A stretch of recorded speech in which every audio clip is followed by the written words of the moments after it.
me go back. And hi, guys. We're live now. We wanted to go ahead and get it going here for y'all. We're a little bit out from getting it going via YouTube, or not YouTube, Twitter. As you can see, we're sort of not in our normal location either for today. John, you got that going on? Oh, right. On YouTube or Twitter. I don't know why I keep saying YouTube. But we will be live here. Like Hannah doesn't call again. John's Nana is the sweetest lady. Oh, and also, you see John rocking this Kaiser shirt. Dudes, this Kaiser jacket rocks. So thank you to the nice guys from Kaiser who know that I'm a cold-natured person and a wimp when it comes to Florida winters. So that jacket rocks. And you said we've got who that's at your parents' house, John? At my parents' house? Yeah, you said that you have to get someone's. Oh, Indiana Wesleyan. Indiana Wesleyan. So I absolutely love getting this stuff. I love wearing it. You see, I'm wearing my Grandview stuff tonight. John was wearing his the other day. So yeah, that should work for Twitter and hey guys, we are live on both YouTube and Twitter for the NAIA bracket breakdown. We want to say a couple thank yous first off to Fifth Quarter CFB who sponsors us and keeps us going here, as well as to Temple Sporting Goods powered by AgCraft. If you have not gotten any of our sweet merch here, tomorrow is the last day to do so. Please go and take a look by there. Also, big thank you to 417 Helmets who sponsors us. Got our helmet behind us, and John is twirling his game ball. Is that the only game ball you ever got got? Most offensive linemen don't get game balls, but when you come in and dominate a game, you get a game ball. Faulkner University, 2011. What was the score of that game, John? 95-89. Took overtime. Were you playing with a round ball or the oblong one? All I know is I had one defender in the ground multiple times, a lot of times during a game. But anyways, let's get to what the people want to talk about. Let's NAIA football playoffs. So let's go through these kind of one by one. Guys, I want to just give you a little They say we're upside down. We're upside down. Uh-oh. All right. So we do want to kind of give you a little heads up. It is just us two. We do not have a producer. How's that, guys? Am I right set up now? Are we still upside down? The stream is upside down. Is upside down. How's it? All right. Take two. Let's try this again. How is the stream upside down, John? I don't know. Maybe we can try a hamburger or a hot dog with. That's never happened before. That is strange. Our stream on Twitter was upside down for those of you on YouTube that are so kind to be watching via YouTube. Let's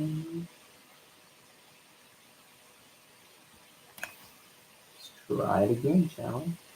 Okay, these messages are not coming through. We are going to be calling people. I am going to go ahead and plug in. I totally forgot that I'm going to be calling people, so I'm going to try to snake this in as. Okay, that catches me. Does that catch you if you scooch back? Yeah. I don't know if that's upside down or not. Over. All right. Well, it's the other. Let's find out.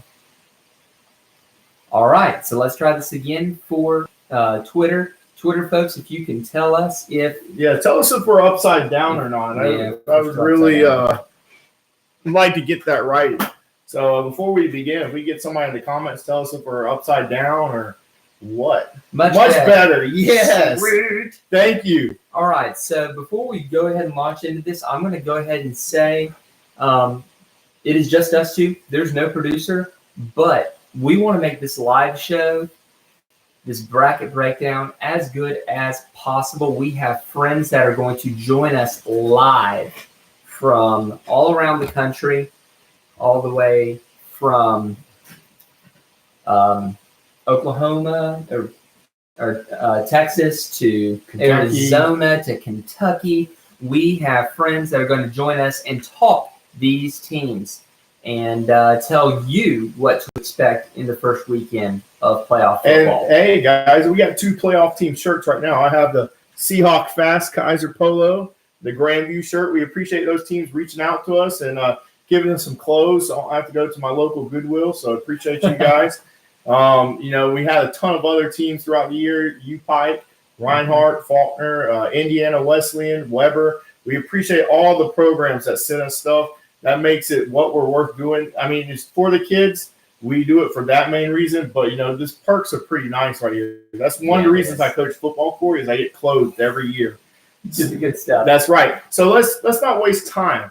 The first game we got was the GPAC champions, Morningside Mustangs, that have the longest winning streak in all of NAIA versus the Dickinson State North Star champions that came in at 8-2. Corey, this is not the first round game you want your Dickinson State. No, they beat Northwestern last year in the playoffs in the first round, which Morningside and Northwestern are a lot closer than people think. They just showed it this past Saturday. But I don't see Dickinson State hanging around with Morningside for very long. I don't either. The thing last year is that Dickinson State had a cornerback that got picked up as an undrafted free agent. He was a lockdown cornerback, Jay Liggins, for Dickinson in that first round game. So there's no Jay Liggins this year. No. And I think that's going to be a problem. Derek Vanderbosch, as we highlighted in our little snapshot, does have 60 tackles and 2 picks, but I don't know that that's going to be enough to stop that offense. If you're Dickinson State, you're wanting to get behind Ahmad Andrews. He's had some success this year. He's at 730 yards. We've watched a little bit of Dickinson State, especially all the way since that Rocky Mountain game. But if you're Dickinson State, the key to this, you just want to just stay close until the fourth quarter till maybe the shot happens. Just grind it out if you can. But Morningside is just such a difficult team to do that against. Now, the next game is our number 2 seed, Marion Knights versus Reinhardt. And we have our friend Ben Spicer, who I am calling right now. He works for Kentucky Christian, who played Reinhardt earlier on in the season. So we will get his take on the Reinhardt Eagles.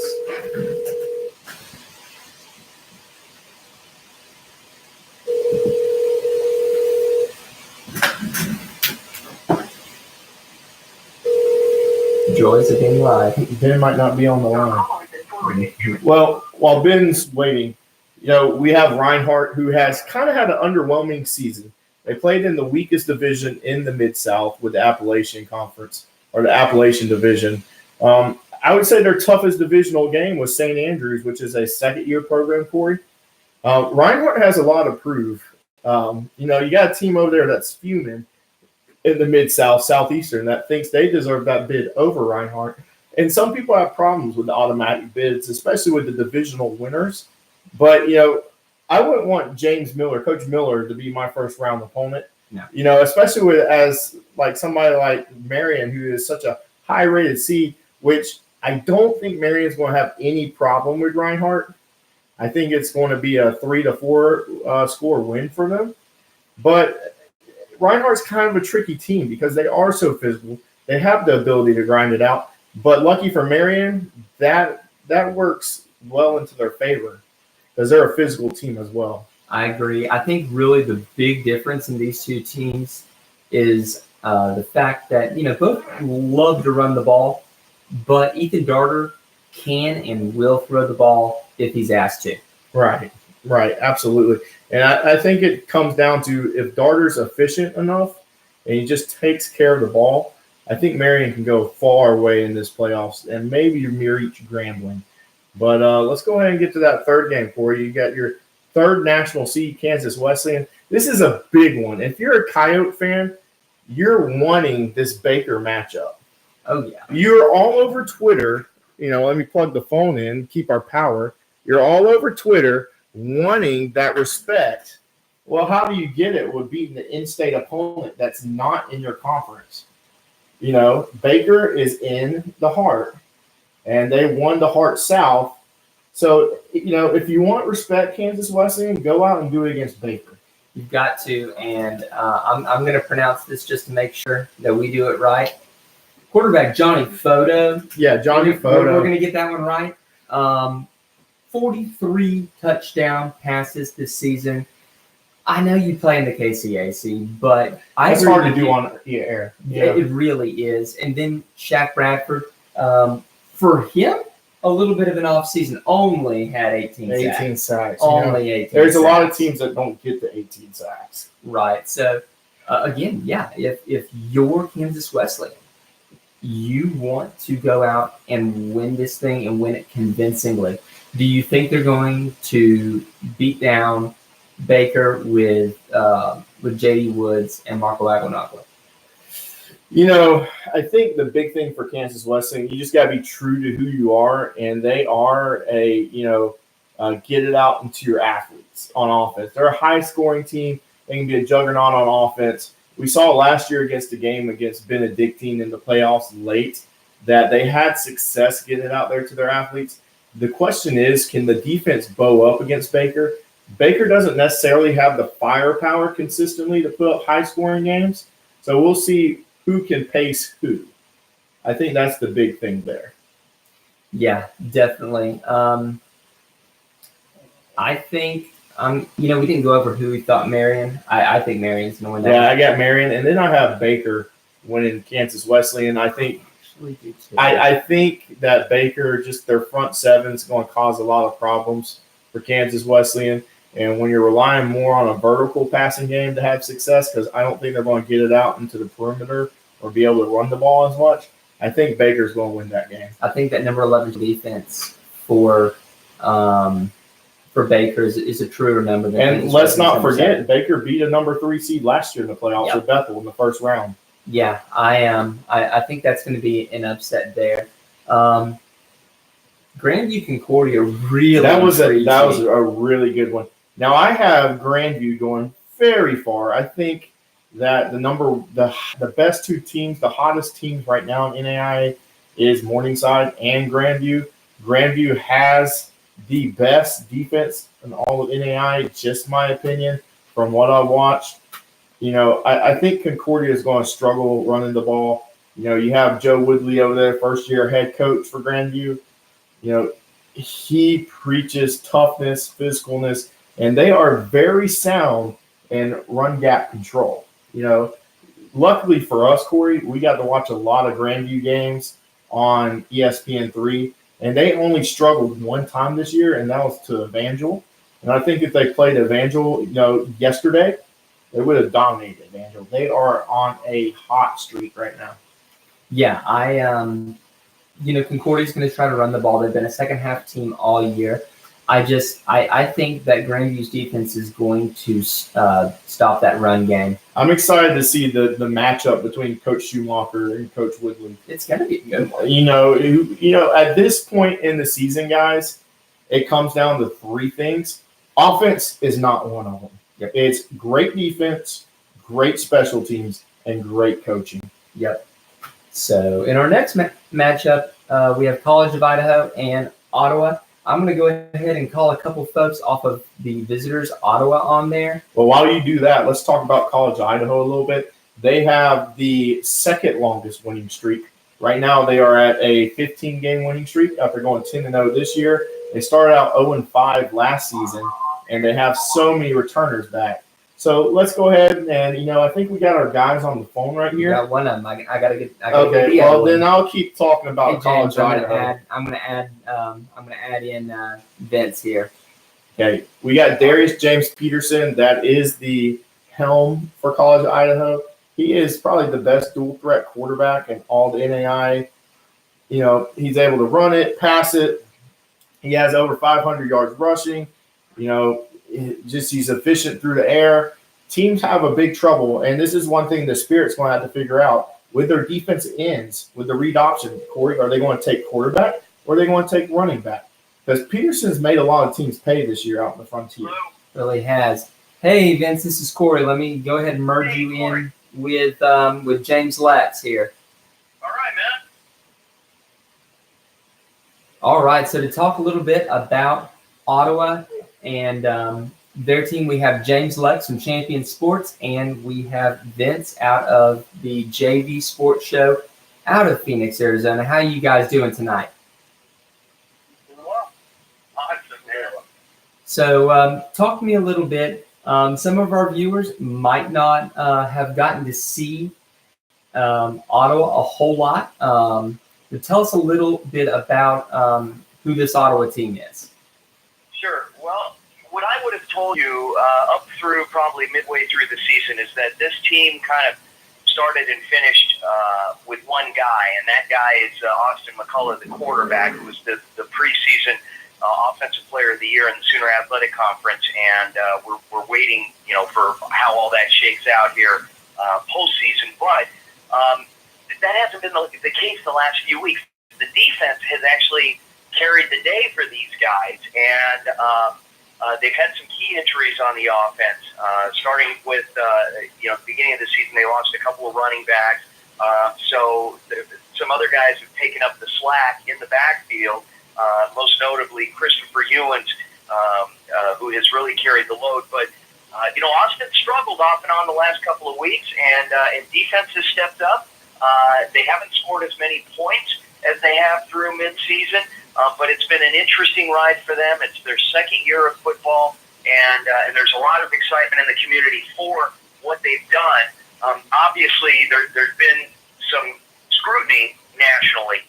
The fact that the Sooner Athletic Conference is a newer conference, probably not getting the respect as some of the more established leagues out there. So it'll be an interesting matchup this first round with College of Idaho. Vince, I think Ottawa, Kansas Wesleyan, and Dickinson State are all in the same boat in these playoffs. Just like you said, they're coming in different isolated areas and looking for that respect. But let me ask you about the one blemish on Ottawa's season with Lion out there. We got to watch some of the highlights of that game. It looked like Lion was able to create pressure unique and gave that rush to McCullough. Do you think that will help him? That loss maybe becomes a lesson for the offensive line and McCullough as they go to the playoffs with dealing with that pressure? Yeah, that remains to be seen because there were a couple of dynamics going on in that game. Number one, the defense for the Scots really showed up that game. It was a great game. It was a great game plan. Put a lot of pressure. Ottawa's starting center was out, Tristan Shehorn, and so they struggled. And so there was that, and the Scots had a really, really good set of running backs.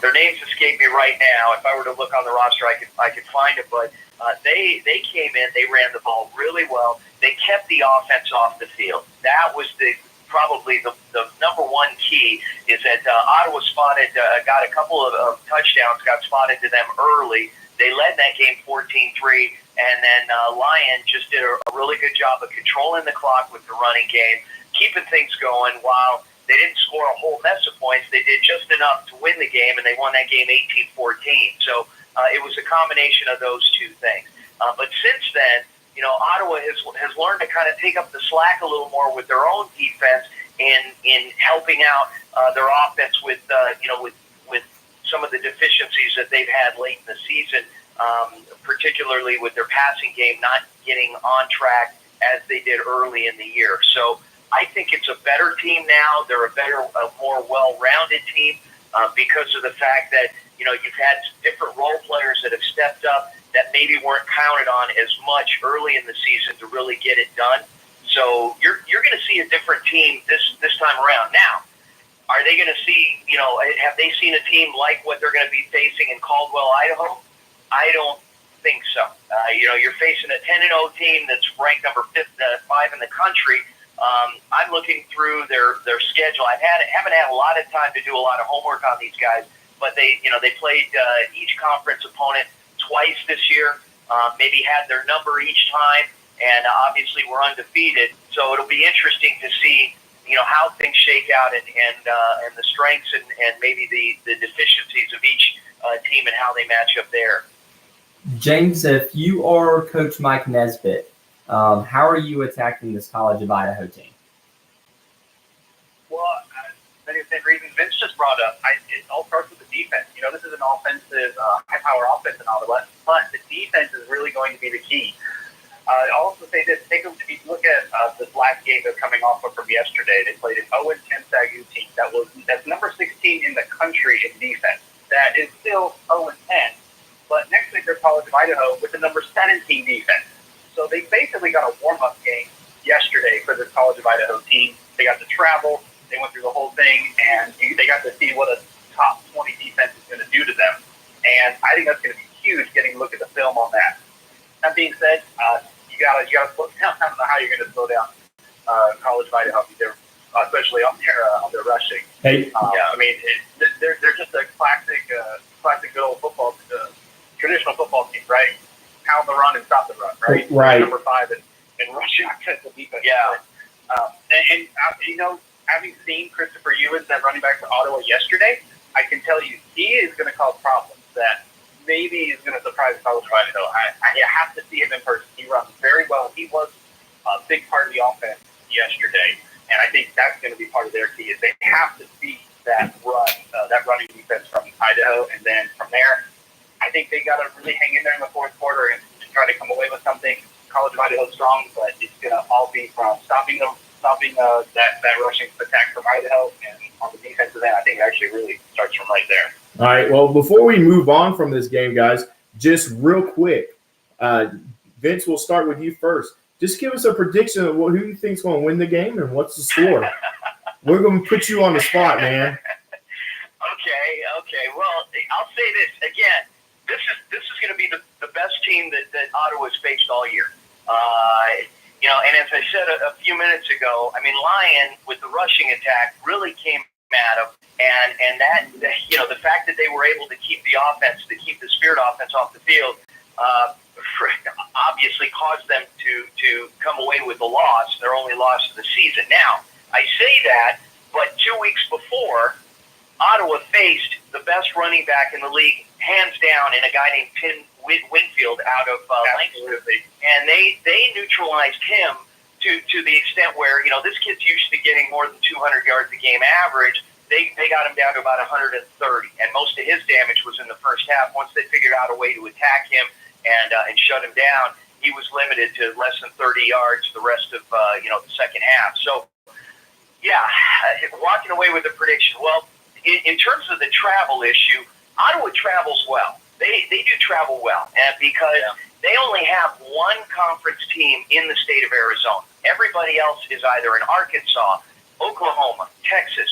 So the travel isn't going to be as much of an issue as you think, especially if they're flying into Boise. They'll get there probably Thursday. They'll have the whole day Friday and to warm up for the game. So I think that won't be the factor. The issue will be if Chris Ewins, as James had pointed out, if he can get on track early to take some pressure off of Austin has to do a better job of looking for his receivers, and he did that really well through midseason.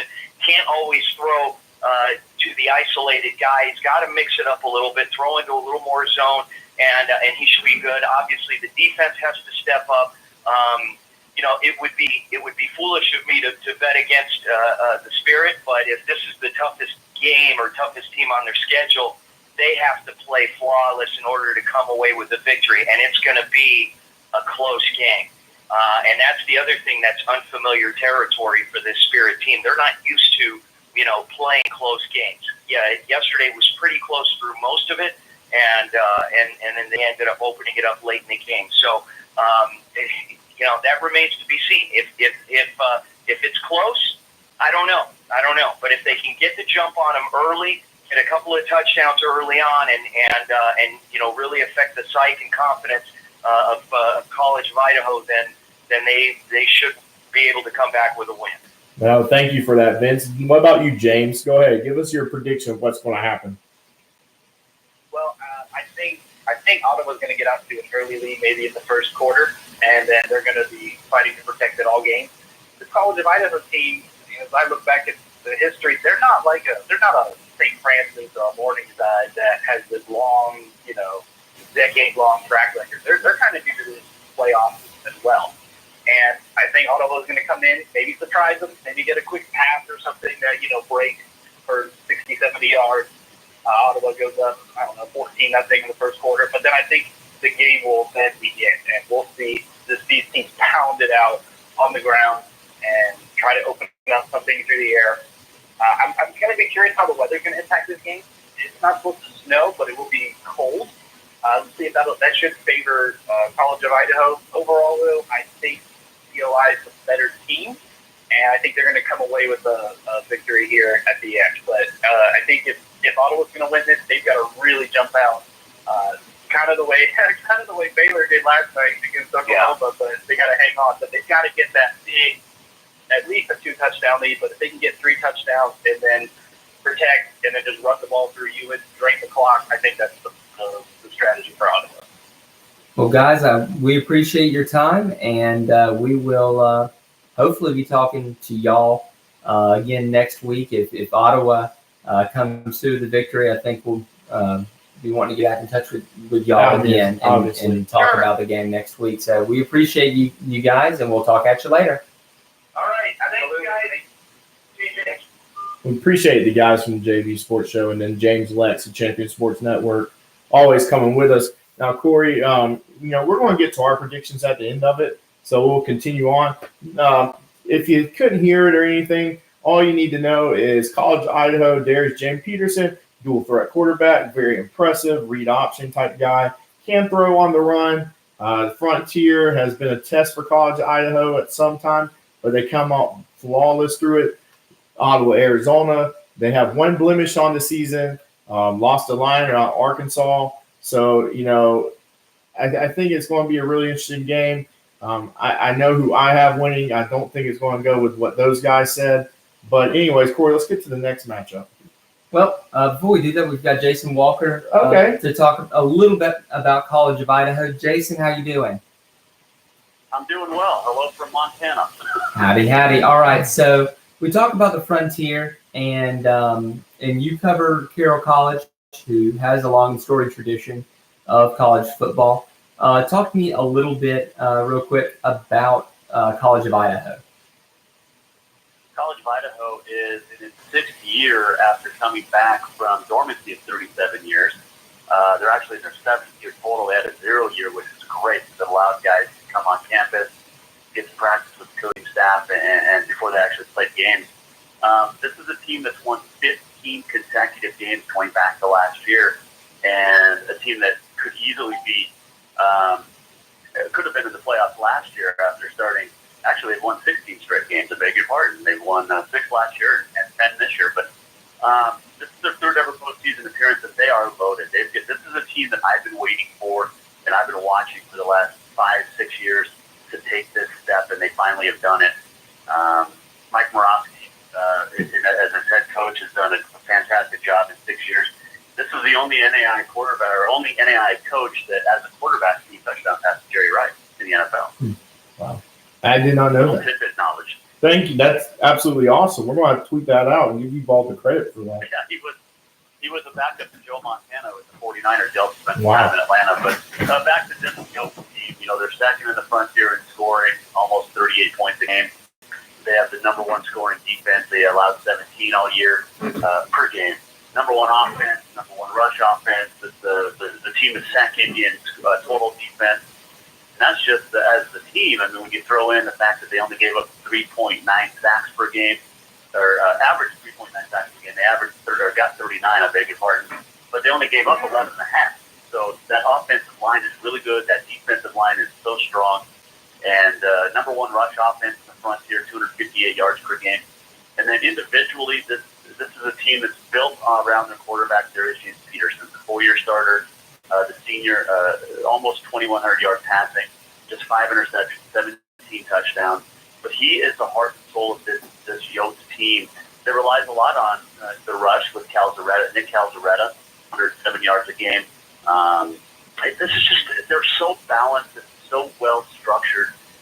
It'll be hard to pick against them going into, and that's not frontier bias. That's just, this is a really good football team that has run the gauntlet on the frontier and knows how to win now. So, do you think they're going to attack Ottawa? Do you think they're going to try to go through the air and attack them blow for blow with that air raid system that Ottawa runs, or do you think they're going to try to ground and pound and shorten the game? Well, I know they like to ground and pound, but here's the deal. Everybody at Carroll College expected them to rush the ball at will, at 260 yards per game, like I said. They came out and passed the ball almost 45 times in that win over Carroll College at 49-12 last month, and really caught Carroll off guard because Peterson, everybody thinks of him as a running quarterback, but he's got a heck of an arm. You talk about a guy that can throw the ball across the field on the run, running opposite direction. He's got a heck of a gun. I expect College of Idaho to stick with what they do best, and that is pound the ball up the middle with Nick Calzaretta, Dominic Garzoli, and of course Peterson running that option. But don't be surprised if they come out and start touching the ball around the field too, because they have really talented receivers out there on the edge for DJP. If you could give us just your prediction of the game, if you have one, what would it be before we wrap it up? I would pick College of Idaho in the first round. I know Ottawa's had a great year. I'm going to go ahead and say it'd be hard to cost for Ottawa to keep it within 2 scores. Expect a high-scoring game, though. It could be like a 49-35 type game. Jason, we appreciate you joining us, and we'll see. Hopefully, we get you on next week to talk about a second-round matchup. Sounds like a plan, guys. Appreciate it. All right, thanks, guys.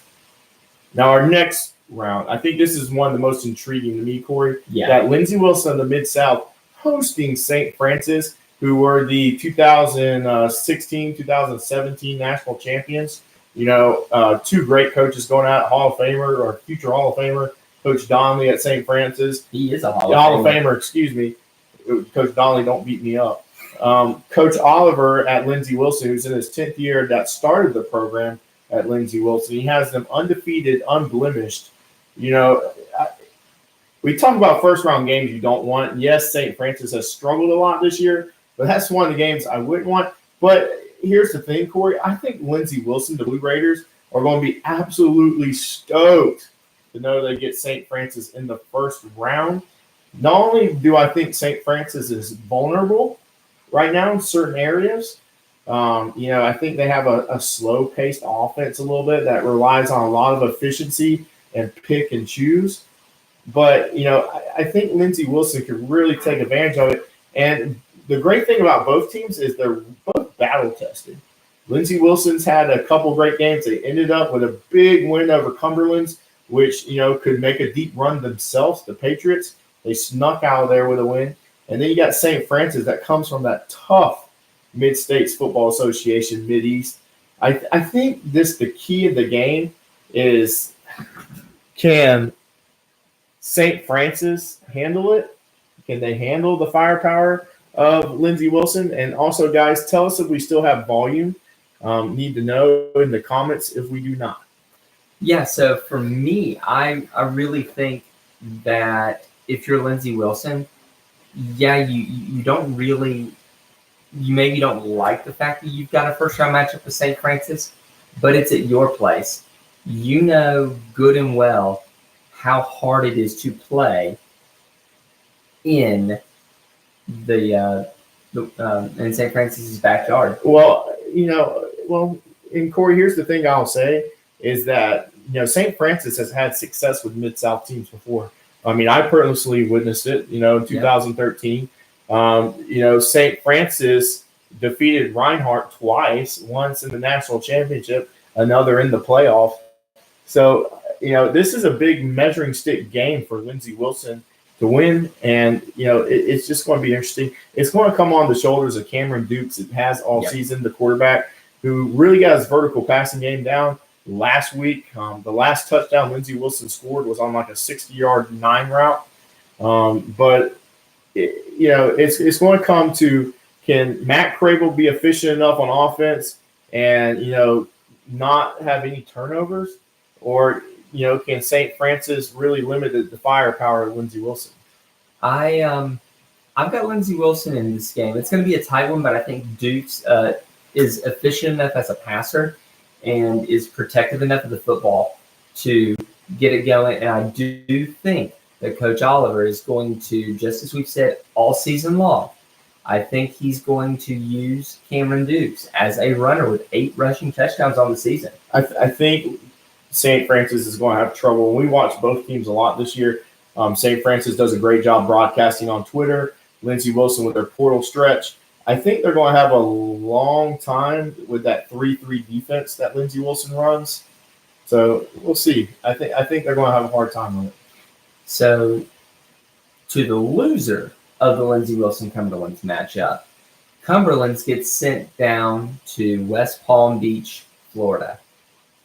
That is I don't know that's the matchup the Kaiser really wanted. Well, here's the thing. They play next year, the first game, these two. So Cumberland's is outside that 800-mile range, and, they get to fly down to West Palm Beach. So that's going to be nice. They'll get there on a Thursday, more than likely. Get to relax, practice Thursday, Friday, or whatever they need to do. But I want to talk about Kaiser's defensive back, Sage Chun Young. He had a 100-yard Kick six against Ave Maria. That kid is absolutely explosive. He always finds a way to the ball, whether on special teams or on defense. He's probably my favorite player of the year so far. So it's going to be interesting. Cumberland has made the playoffs plenty of times. They are the seasoned program. They get to get out of the cold for a little bit. So this might be a away game that might actually be kind of nice for them. Yeah. But they've been ultimately consistent all year, the Patriots have, and they've been flying under the radar, and nothing should be taken against them with their loss to Lindsey Wilson. That was an absolute war. The question is for Cumberland's is, can they find Darius Young out in space and get that cat the ball? I agree. Also, to me, a big factor is, can Cumberland's put the game against Lindsey Wilson behind them? You've got to turn the page and not let the Blue Raiders beat you this psychological aspect. And, you look at Kaiser's full body of work. They had they had victories against 4 ranked teams at the time they played them. Very impressive resume especially for a team out in the Sun Division. Yep. But they haven't really dominated anyone this year, Yeah. whether at the bottom of their conference or at the top of their conference. They haven't dominated anyone. So, that one's going to be interesting. But let's go ahead to the next round. You don't have a We'll go to the predictions at the end. we'll go to the predictions. The last game, we have Northwestern hosting St. Xavier. I always tell you guys to watch out for the Cougars of St. Xavier. They are known to make playoff runs. You saw it last year where they beat up Marion in the first round, a highly seeded Marion team. Northwestern, this is the year of the Red Raider. They were so close against Morningside. I really doubted them. I had no idea they were going to come that close. Corey, what do you think about this game? I watched the St. Xavier St. Francis game, Right. Illinois. Right. I was not really impressed with the way the Cougars played. Right. Played the Saints there. They let them hang around, and that is a team that a lot of other playoff teams have taken behind the woodshed. So both teams have something to prove here. Northwestern needs. You have the psychological aspect with Northwestern. On both ends. Well, you had the loss to Morningside, which I think later affected them in the playoffs. Yeah. Last season. Can they put that behind them? Because they can absolutely make a run. Northwestern game. They have all the pieces there. They're explosive on offense. They're stout on defense. I think they showed a lot of vulnerabilities of that Morningside team that others are going to use as blueprint if they get that film traded to them. So we're going to see. Yeah. All right. So prediction time, right? Before we get off of here and stop boring. Yep, absolutely. Morningside, Dickinson State. I have Morningside absolutely blowing past the Blue Hawks. No disrespect for the Blue Hawks. They have accomplished a lot in the past couple of years. But I have Morningside winning by 5+ touchdowns. I had Morningside winning big there. Marion, Reinhardt. I got Marion grinding out Reinhardt. I think it's close until the fourth quarter. Marion blows it open, wins by 2+ scores. Yeah, for the first 3.5 quarters, it's a low scoring game. Yeah. This one is probably the quickest out of all the games. Right, I definitely think so. A lot of ground and pound from both teams. But I'm gonna take Marion. Kansas Wesleyan Baker. I think it'll be. This is what's interesting. I think Baker's defense leads them to victory. That high-powered number 2 offense for Kansas Wesleyan is going to have some issues, or actually, they're going to have a lot of issues. I have Baker winning by 2+ possessions. I have Baker winning. I think Sam Squarlow gives Kansas Wesleyan issues that they haven't seen from that his defensive back spot. Right. I think that causes a lot of issues for the Yotes out there. Grandview Concordia. I have Grandview blowing them out. I don't think Concordia reaches double digits. I've got Grandview as well. I think Concordia's just too much of a second half team for me, and I think they really start slow. Concordia does, and I think Grandview's gonna really just go ahead and cut that out on them. College of Idaho, Ottawa. I have College of Idaho winning big. I think Ottawa, Arizona is not going to have any answer for Peterson there. Like we said, they got to play assignment football, Corey. I think they're really going to expose them, especially with the read options they do and just rolling them, getting them out on sprint throws. So like, who was it I just called? Jason Walker. He just said, he has a throw. He has an arm, man. So I think that College of Idaho is just going to dominate that game. No disrespect for what Idaho, Arizona's accomplished. And they have a lot in the past 2 years. But I have College of Idaho winning that game.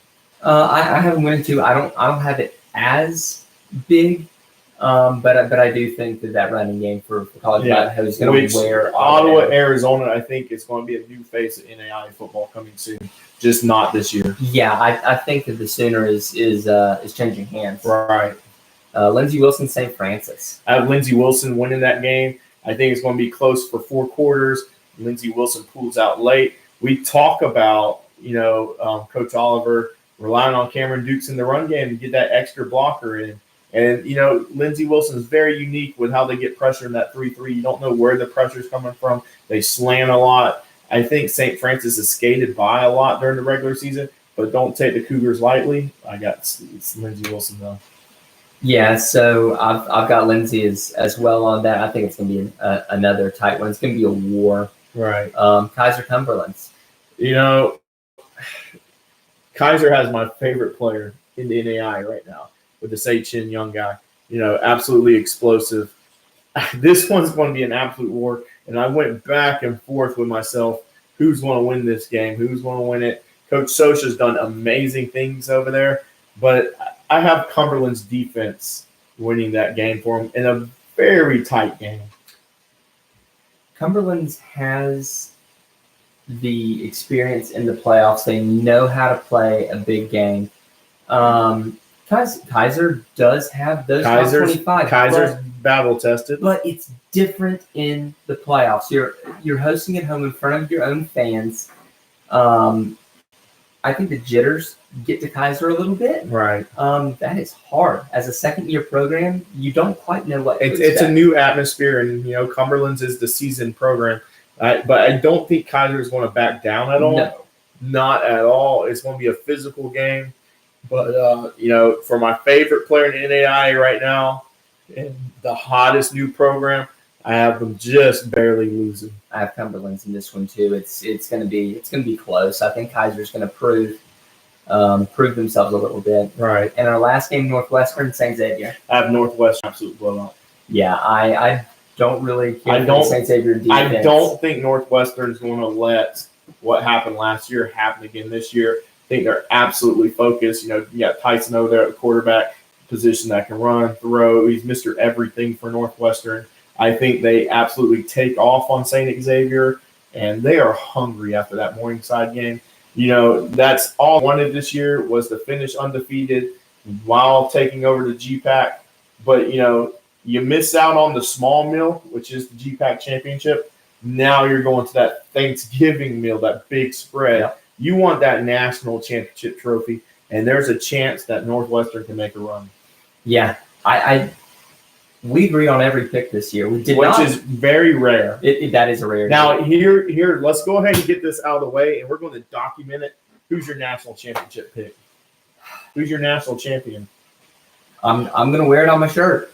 I think Grandview. I think defense wins championships, and I think they've got the best chance to stop that. To stop the Morningside. I mean, let's face it. I mean, Morningside is really the one that you're coming up against, and I think that they have the greatest margin of error. We talked about with a couple of our Northwestern folks in our Discord chat. Yeah, you just have no margin for error against Morningside. If you're Northwestern, I really, really think that Grandview has the largest margin of error to be able to play with those guys. You know, as much as I want to say Grandview, and there's some other teams you could sprinkle in there, I'm going to pick the vanilla choice and go with the Mustangs of Morningside behind RJ Ponder. You know, we always tell the story when we were at the national championship game last year. You know, we're at FCS, Bethune-Cookman Division I school, and some of their players are out there just watching the national championship game. Division I FCS now. Morningside's offensive line walks out, and they are in awe of how big that offensive line is for Morningside. And those guys don't play games.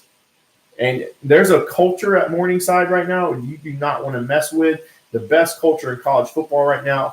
I'm looking forward to what happens, but I have the Morningside Mustangs winning it all. But I will say, if you're in the NAIA front office, if you're in the center office up there, please don't put Morningside and Grandview together. I know they're in the same state, but if that happens, please let them wait till the national championship game. Please don't do that. So you know, as much as we wanted that St. Francis Morningside national championship. So, anyways, guys. If you have a comment, you better leave it now, whether it's negative, positive. We love it all. I eat the trolls. Yep. So go ahead. Love the guys that support us. But we're going to be at the national championship game. Damn right. So we're leaving December 17th? Somewhere around there. December 19th, we're leaving to go up there. And so we'll be over there for 3 days. Get some sightseeing in beautiful northern Louisiana. Yeah. If you haven't already, check out our pinned tweet. Get some NAIA football merch gear. Get right. You know, great stories going on in NAIA right now. Okay, we'll answer one question. If anybody else has a question, we'll get it. But Southeastern, we have a question about Southeastern. Why did they not get in? Corey, I'll go ahead and tell you. The Sun Division from top to bottom was one of the weaker divisions. So them getting an at-large is going to be hard to anyways. But they were the first team out. They were. So if there was one more at-large bid, Southeastern would have gotten in. It's crazy to think that an 8-1 team like Southeastern got left out, but it's just the way the cookie crumbles a little bit. Yeah. Edward Waters pulling out of the division. It is. Yeah. But majority of the time, you know, there's 12 automatic bids. You better win your division if you want to make sure you have a seat at the table. If there's any more questions, you got about 5 seconds to get it in. But Corey, it's the best time of year. This is about the time of year we started this last year. Yeah. Where we really started going. The count is a couple years old. But, guys, keep supporting the kids in NAIA football. They are your backbone of America, basically. You want hardworking guys. You're not going to find them at the FBS level. You're going to find them right here at NAIA football. That's right. Anyways, there's no more question. We're signing out. Have a good one.